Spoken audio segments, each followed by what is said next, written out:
As we continue our journey into physical health, let us take a look at what, for most of us, is already in our bodies. More specifically, how we can optimize our bodies by getting rid of that which does not serve us and giving ourselves that which does. Solving a problem means acknowledging first that there is one. And as most of us are aware, there are a lot of toxins in our bodies.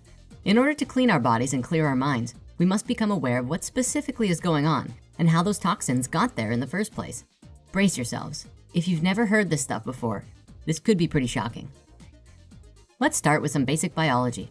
Scientists have estimated that there are probably close to 37 trillion cells in our bodies.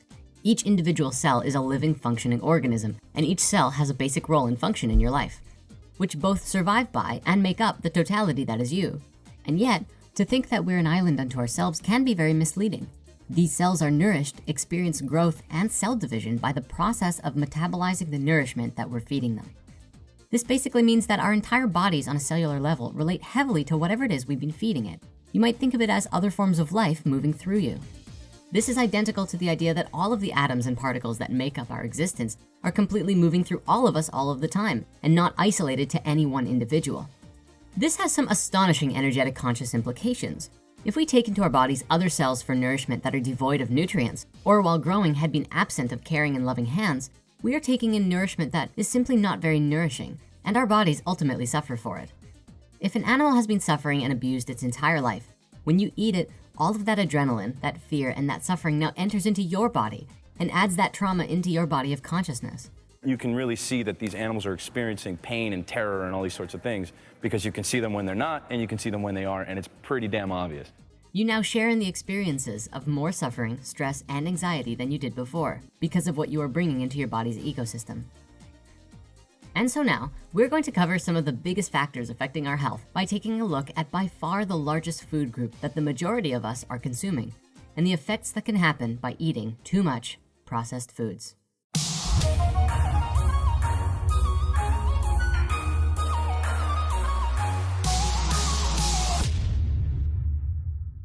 Processed foods are a very wide topic. So let's start with the basics, starting with this very simple question. What is a processed food? The technical definition of a processed food is actually anything that has been altered from its original natural grown state, often for the purpose of preserving the food and making it last longer.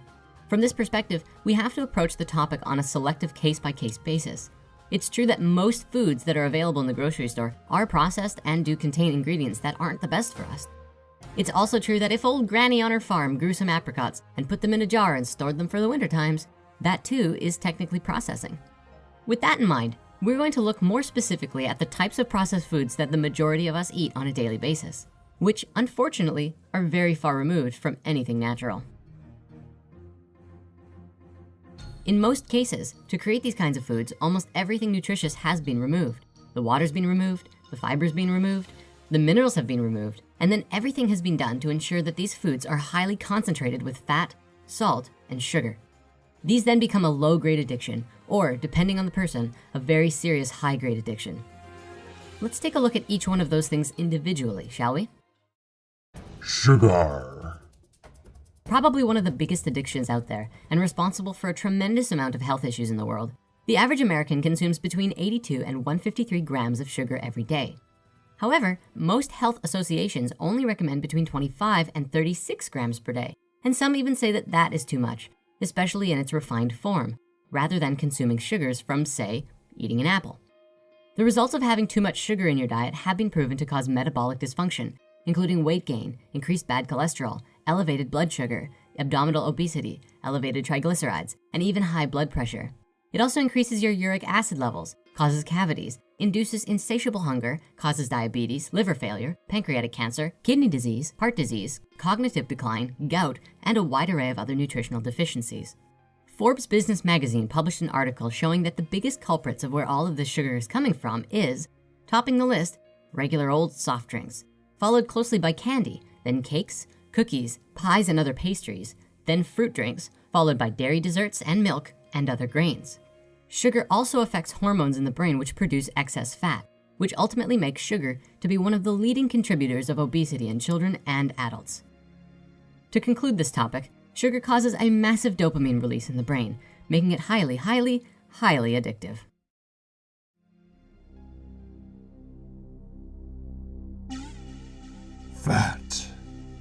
When we're talking about fat, we must note that there are a plethora of different types. Natural fats, like that which is found in an avocado, are much better for you in moderation, in fact necessary for your body. Other fats, on the other hand, such as saturated fats, which come from butter, cheese, red meat, and other animal-based foods, top the list of the leading contributors of heart disease out there.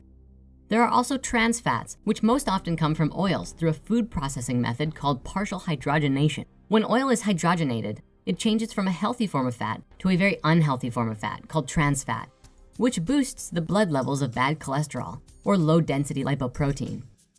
Typically, food like donuts, baked goods, pie crusts, cookies, crackers, and stuff like that all are loaded with trans fats, which increase bad LDL cholesterol and lowers good HDL cholesterol. In simple terms, the whole thing with fat is that it puts you at risk of cardiovascular disease, which has the potential to really clog up your arteries and may even lead to an abrupt and untimely death. When it comes to fat, the most important thing you can do is to be very aware of the food label on the packages that you buy. Does it have any percentage of saturated or trans fat, especially trans fat? If so, your best bet is to find an alternative that satisfies what you're craving. Salt. The final ingredient of the big three aspects of processed foods is salt. Salt is the leading cause of hypernatremia, which is defined as a huge imbalance in the amount of salt or water in the body, which occurs when a person becomes dehydrated and the kidneys cannot cope with the excess salt in the bloodstream. The simple version is, salt increases blood pressure, causes heart disease, stroke, and osteoporosis. Elevated sodium levels can negatively affect the function of the inner lining of the blood vessels, those endothelial cells that we looked at before. This can also lead to decreased rate of glomerular filtration, which is a sign of chronic kidney disease and kidney failure. Salt even causes cognitive disorders by causing the sympathetic nervous system to overreact to stressful situations, pumping out chronically high levels of stress hormones, which means that when you have a lot of salt in your system and something stressful happens, you're going to be way more stressed out about that thing than if you had the ideal sodium levels in your body. The source of the salt is, much like with the other stuff, in all of the foods that we normally eat daily. The salty six are meats, pizza, canned soups, breads and rolls, chicken, and burritos and tacos. Roughly 77% of salt in the average diet comes from processed foods, and it is often added so heavily, specifically to increase the storage life of the product, so that the companies can sell food long after they're produced. Other additives. In addition to these three major addictions found in our foods, there are also countless additives in the form of preservatives, anti-foaming agents, food coloring, color retention agents, emulsifiers, anti-caking agents, acidity regulators, glazing agents, flavor packs, thickeners, stabilizers, humectants, and tracer gases that are often added to our foods.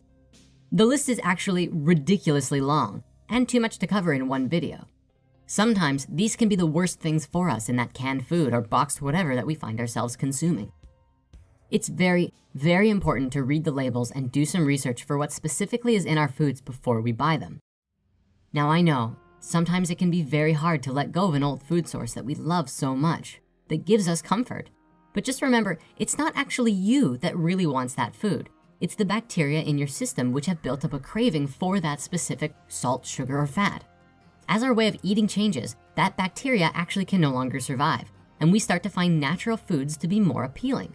In fact, you would be surprised that after some time, you will actually find that that fast food that you used to love so much is now entirely unappealing. And on that same note, you'll also notice over time, as you remove processed flavor enhancing agents from your regular diet, your taste buds will start to change.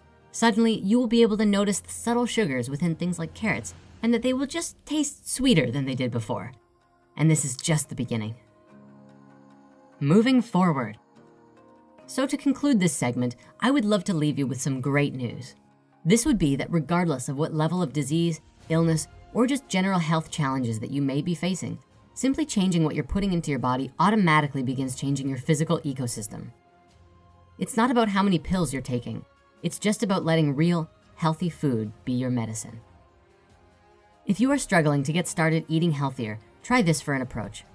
Instead of thinking about all the stuff that you have to remove from your diet, look instead at all of the new things you can add. If you start tomorrow with a green smoothie, you may notice that you no longer want that extra cup of sugary coffee on your break. Add an extra apple or a handful of unsalted nuts as a light snack and see if you're less hungry come supper time so that you can easily eat a little bit less. Try it for yourself And as always, have your own experience. Your body knows what's best for you, so listen to it. See you next time.